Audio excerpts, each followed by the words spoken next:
Então, é no âmbito destas respostas específicas, no agrupamento Eugênio de Andrade, que o nosso projeto da frequência precoce bilingue se insere. E, portanto, para além de outras respostas específicas, este é também uma resposta específica, nomeadamente às crianças em fase de intervenção precoce, abrangendo dos 0 aos 6, mas essencialmente da primeira infância, dos 0 aos 3. Bom, em 2008 e 2009, quando da criação das escolas de referência para a educação bilingue dos surdos, que, quanto a mim, foi um marco histórico na educação de surdos em Portugal, conseguimos, de facto, consolidar uma série de propostas de bilíngues que estavam já inerentes, mas que não eram ainda postas em prática desta forma correta, e em termos de legislação ficou tudo muito mais consolidado. Então, já nessa altura, em 2008 e 2009, quando da criação da escola de referência neste agrupamento, nós assegurávamos a resposta às crianças em fase de intervenção precoce dos 3 aos 6. Mas constatávamos que diferentes crianças com surdez e também as suas famílias iniciavam um contato muito tardio com a LGP e também com apoios especializados. E o que é que acontecia? Acontecia que nos chegavam crianças muitas vezes com 3, 4, 5 anos até, e que não dominavam, não tinham feito uma aquisição de língua. E, portanto, trazia consequências muito nefastas para o seu desenvolvimento. A comunicação ficava muito aquém. E todos nós sabemos que existe um período também ótimo, as tais janelas de oportunidade para a aquisição de uma língua. E se isso não lhes é dado, depois vai ser muito mais difícil numa fase tardia.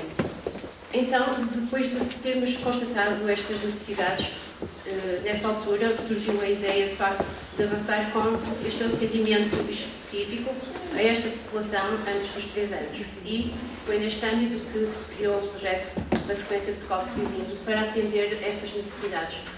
Foi mais propriamente em finais de 2009 que conseguimos ir para a frente com esta ideia, e a conceitualização e a operacionalização foi, de facto, em finais de abril de 2009. Começamos inicialmente por atender um número reduzido de crianças, eram apenas 2, aos meus nessa altura, mas depois, com a continuidade do projeto que fomos avançando, já vão ver que tem sempre crescido. Portanto, foi uma aposta muito grande nesta fase de intervenção. E isto é importante porquê? Porque esta intervenção precoce e na surdez? Para quê? Nós sabemos que a maior parte das crianças surdas são filhas de pais ouvintes e, portanto, encontram-se também privadas de acesso a um código linguístico, já que os seus pais são ouvintes, e pelas consequências que têm na surdez, de facto, elas ficam privadas do acesso natural à sua língua. Por outro lado, e simultaneamente, também os progenitores não dominam a LGP e a criança não vai ter modelos surdos, nem o acesso, nem a exposição que necessita para desenvolver a aquisição dessa língua. De facto, isto traz graves consequências na comunicação, que se repercutem também depois em todas as outras áreas globais de desenvolvimento. Assim, para que este projeto avançasse, foi necessário também criar uma equipa que, de facto, na altura não era exatamente como está agora, até porque na altura não estava ainda desta forma idealizada. Conseguimos avançar com menos elementos e a partir do ano a seguir, em 2010, já ficou desta forma constituída. Nós incluímos sempre os pais e outros cuidadores como fazendo parte da nossa equipa. Isto porquê? Porque os pais são muito importantes, e as famílias ou os cuidadores, na implementação e na generalização de todas as aquisições e estratégias que nós vamos dando para levarem depois para outros contextos e darem continuidade ao nosso trabalho. Depois, de uma forma generalista, nós vamos referir aqui o que cada um destes elementos faz de uma forma muito abrangente, porque, de facto, a maior parte de nós, e nós todos trabalhamos em equipa de forma articulada e com partilha de saberes, e cada um de nós, em diferentes momentos e conforme as necessidades de cada família, também nos ajustamos, somos flexíveis e vamos atendendo e conseguindo ultrapassar todas as dificuldades inerentes. Mas, assim podemos dizer, de uma forma que o educador que tenta criar oportunidades para que a criança e a família vivam diferentes experiências e que estimulem o desenvolvimento. O desenvolvimento este a várias áreas, cognitivo, relacional, interação, cognitivo, motor, todas as áreas de desenvolvimento global. E coincidência nestas faixas etárias, muito mais na comunicação, porque sabemos de facto que é urgente e necessário a aquisição de uma língua o mais precocemente possível na criança surda.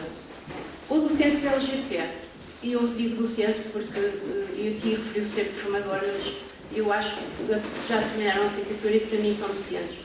O docente da LGP é um modelo adulto que usa a língua gestual portuguesa e que é modelo, como também já se falou, para as crianças surdas e vai proporcionar uma aquisição do desenvolvimento de forma mais natural possível e em contextos também lúdicos e o mais naturalmente possível. Ela contribui, como também já se falou noutras apresentações, para a formação da identidade da criança surda. O terapeuta de fala também trabalha connosco. É um promove, tem muitas outras competências, como eu já falei, são todas abrangentes, mas tenta promover a comunicação em linguagem de fala, quer através da audição, quer através também da leitura de fala. O facto, como eu referi, de incluirmos os pais e os cuidadores sempre na nossa equipa é porque, de facto, se ao contrário de muito aquilo que se foi dito em certas valências, não há um contacto com as famílias porque vêm de longe por causa dos transportes e etc. Na nossa equipa e no nosso trabalho em particular, nós trabalhamos sempre em conjunto com os pais e as famílias. Em momento algum nós estamos sozinhos. Ou seja, tudo aquilo que nós vamos fazer, as atuações que vamos ter, tudo aquilo é partilhado em conjunto, sempre com a família. E o facto de os pais participarem também nos permite, tem muitas vantagens, permite a aprendizagem de estratégias de comunicação que depois conseguem partilhar noutros contextos, principalmente em casa, na sua organização familiar. As crianças tornam-se assim muito mais ricas de experiências e a família, por outro lado, também se torna muito mais habilitada e responsável em todo este processo educativo. Procuramos também ter uma função muito nas fases iniciais de atendimento às famílias que nos chegam com muitas dúvidas, estão na fase de não saberem muito bem que rumo vão dar ao seu caminho, tinham um projeto idealizado e, de facto, deparam-se com um bebê surdo, com um filho surdo, e há de mudar as perspectivas que tinham até aí. Muitas vezes são mudadas várias vezes, durante um curto espaço de tempo.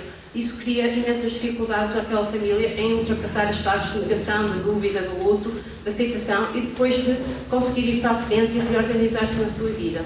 Por isso, nós temos uma função muito importante enquanto equipa desta fase da precoce bilingue, que é tentar sempre orientar e informar os pais o mais possível para que saibam os seus direitos a vários níveis, não só educativos, mas também sociais e com outras logísticas, e que eles tenham um poder e uma capacitação de participar ativamente em todo o processo.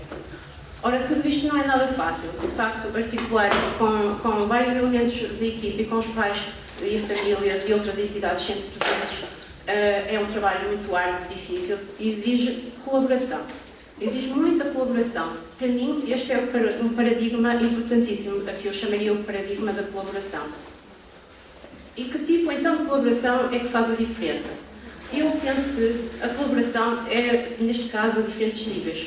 Por um lado, com a família, com os cuidadores e intervenientes e com todos os elementos da equipa. Entre nós temos que saber articular, ajustar-nos e ser muito flexíveis e saber muito bem o papel que ocupamos cada um, mas, ao mesmo tempo, ser capaz de partilhar o nosso saber. E, enquanto profissionais, trabalhar diretamente com as famílias, no momento exato, saber como reagir e nos adaptarmos uns aos outros. E como gerir o stress também entre nós. Como gerir o stress entre nós, porque nem sempre as coisas correm bem. É necessário um ajuste permanente, assíduo. É como praticar exercício físico. Nós temos que, para estar em saúde, praticar sempre todos os dias, diariamente, é o que recomendam a saúde, não é? E os médicos, etc. Portanto, neste tipo de paradigma da colaboração, eu penso que, de facto, é uma prática diária. E só com esta prática diária, desde que começou este projeto, eu, enquanto pessoa, e penso que as colegas também, fomos crescendo, partilhando saberes, gerindo stresses nossos, entre os elementos da equipa, entre os profissionais que connosco trabalham e também entre as famílias. Pronto, com outros serviços também, porque nós temos que articular com diferentes serviços. E esta colaboração consiste em quê? Consiste em juntar recursos para atingir resultados que não podem ser conseguidos de forma alguma, de forma individual. Só com um trabalho articulado é que conseguimos, de facto, dar estas respostas. Por outro lado, a colaboração tem também inerente alguns princípios. Este paradigma da colaboração que eu falo exige pensar muito sobre o nosso poder enquanto profissionais e como partilhar com as famílias. Como vamos partilhar o poder que temos? Nós, enquanto profissionais, nós temos conhecimentos científicos, os técnicos têm outros.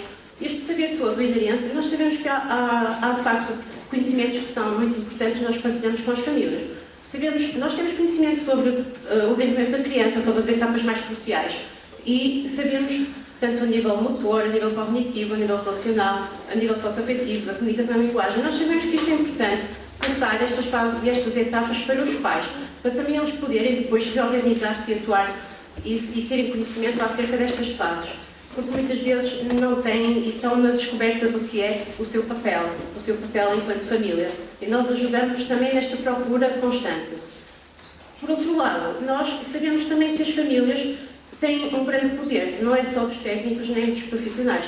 As famílias, enquanto famílias, têm características muito próprias, têm as suas motivações, têm as suas capacitações, têm os seus recursos, têm uma rede de apoio social, melhor ou pior, têm ambientes mais ricos de estimulação, melhor ou pior, têm condições físicas e até de recursos materiais, também melhor ou pior. Cada família vai gerir as suas coisas e a sua vida de forma que é inerente no ambiente em que está, a criança está lá inserida. Tudo isto vai influenciar o nosso trabalho e a forma como podemos ter uma atitude para com a família. O poder da atitude é muito importante. A forma como nós vemos as coisas, como acreditamos nelas, como vamos depois para a frente com os projetos, vai influenciar a forma como vemos a família, como estruturamos o nosso trabalho. Saber onde estamos e para onde vamos, quanto a mim, é veras importante. E, portanto, só, de facto, acreditando, partilhando os saberes, influenciando, pensando e refletindo, sendo proativos e flexíveis, é que nós conseguimos, de facto, avançar neste aspecto da colaboração, numa colaboração que faça a diferença. E como trazer isto tudo para o plano da igualdade? Só com uma aposta muito grande dos pais no trabalho em equipa e nesta flexibilidade de ajuste permanente e diário e constante a toda a atividade. Porque se os pais não confiarem em nós, não conseguimos, de facto, ter este tipo de colaboração. Só com uma grande sinceridade, um grande apoio, uma grande confiança que os pais depositam em nós é que conseguimos ser uma equipa verdadeira. Neste paradigma da colaboração, nós todos, enquanto equipa, temos uma missão em comum, que é saber exatamente qual é o nosso papel, para onde vamos e como apoiar, de facto, as famílias, incluindo-as sempre na nossa vida diária e na nossa prática diária, fazendo com que eles sejam os nossos parceiros também nessa prática. Pronto, de facto, a colaboração tem muito poder. É muito importante que a equipa saiba gerir e saiba articular para que, de facto, as crianças possam ter sucesso e também que possamos atender a uma diversidade de respostas que vamos dar a todas as crianças e em diferentes contextos. Isto porque depois, no projeto da frequência precoce bilíngue, como eu já disse numa fase inicial, nós deparamos com famílias que ainda estão numa fase de diagnóstico da surdez, precisam de nós a diferentes níveis e temos que orientar e informar. E, portanto, é assim, nós só de facto vencemos, só ganhamos quando todos ganham. E se as famílias conseguirem ter este apoio, vão ser muito mais proativas e conscientes do processo educativo do filho. E é basicamente isto, porque também há equipas que são, muitas vezes a colaboração não é organizada, é muito estruturada, é ambígua na maior parte das vezes. Neste caso nós tentamos fazer a diferença. E agora eu ia passar à Carolina, que vai continuar com a nossa apresentação. Nestes 3 anos mais efetivos de trabalho na frequência precoce, nós temos sentido, e com base nestes princípios, temos tentado ser o mais flexíveis possíveis e adaptarmos à grande diversidade de situações e de contextos e de famílias que temos recebido. De facto, isto é um desafio muito grande. Nós temos crianças com surdez profunda, crianças com implantes, sem implante coclear, em fases muito precoces, ainda de diagnóstico, em que os próprios pais não estão a lidar com toda esta situação, ainda não sabem muito bem qual será o percurso que o seu filho irá fazer, que tipo de ajuda técnica vai ter, e de facto existe uma grande flexibilidade de respostas da nossa parte. E essa flexibilidade de respostas face às crianças e às famílias tem sido, se calhar, um marco importante na nossa escola de referência. Na escola de referência bilíngue, de facto, em que a criança tem acesso às 2 línguas, mas como é tão pequenina ainda, não sabemos, de facto, como é que ela se vai apropriar de cada uma das línguas. Qual é que irá ser a sua língua, a sua L1, a sua L2, qual é que será, de facto, nós ainda não sabemos. Elas são muito pequeninas, vamos possibilitar o acesso às 2 línguas, e vamos introduzindo e vamos vendo. como é que ela própria vai desenvolver. Sentimos também muita necessidade em ir avaliando tanto as nossas práticas e refletindo sobre elas, como também ao longo do ano letivo vamos recebendo sempre casos novos em que vamos avaliando a equipa, em conjunto com os pais, em que vamos refletindo sobre o que é melhor para cada criança e vamos tomando decisões. Nós, na nossa equipa de frequência precoce, temos alguns casos de meninos que poderiam, à partida, vocês dizerem: esta menina não é para uma escola de referência. Nós temos tido situações de casos de crianças com outros déficits associados, logo em bebés pequeninos, que, se não tivéssemos avaliado antes de decidir, se tivéssemos decidido só com base nos papéis, nas referências que nos deram, se calhar não estariam connosco hoje. Mas depois avaliamos em conjunto e em conjunto com a família, optamos que elas ficassem na escola de referência, apesar de poderem ter outros déficits que, à partida, poderiam estar a comprometer uma comunicação gestual. E isso tem sido uma conquista, essa abertura de espírito para conseguirmos avaliar e depois ponderar, observar, e vamos tendo algum tempo de evolução para depois vermos qual é que será as características principais a nível de comunicação e de língua, a língua materna daquela criança. Há uma grande necessidade também, porque eles são pequeninos e há muitos serviços envolvidos, em articular com as creches, com os jardins de infância, com os médicos, com as ELIs, com a Segurança Social e outros serviços que também os acompanham e também na parte clínica. Esta articulação é feita quer através de reuniões em que recebemos os profissionais na escola, como deslocações nossas que nós tentamos fazer aos jardins, às creches, até ao domicílio, percebemos melhor os contextos linguísticos em que as crianças estão inseridas, porque elas não estão connosco a tempo inteiro, como nas turmas de pré-escolar e nas turmas depois de primeiro ciclo, segundo e terceiro. E estas deslocações e esta articulação é fundamental para aferirmos objetivos, estratégias de intervenção, para também nos informar e também, quando a opção também é na língua gestual e numa fase mais avançada, também se dá alguma formação na língua gestual em contexto, em que a Carla também vai connosco às deslocações. Se nós compararmos ao longo destes 3 anos, 4 de frequência precoce, temos tido um grande avanço, um grande aumento do número de crianças em apoio. Inicialmente eram 2, porque foi de facto no final do ano letivo que começámos, mas ao longo dos anos temos recebido muitos meninos e também muitos meninos também com implante coclear.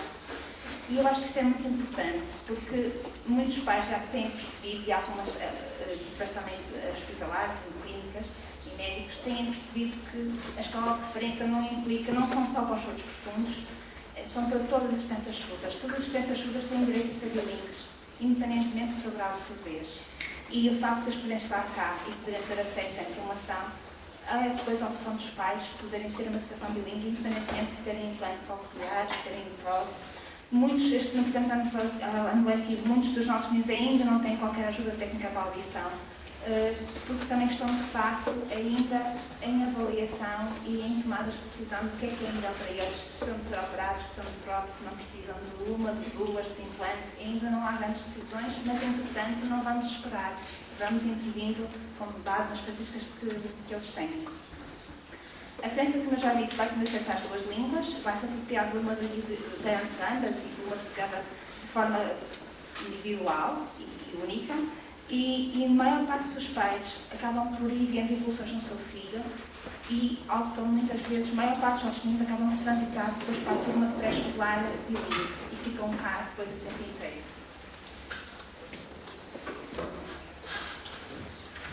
As famílias, de facto, como já referi, têm o seu projeto de vida. Os diferentes membros têm que ser ajudados a reencontrar-se e a reabilitar-se no seu projeto de vida.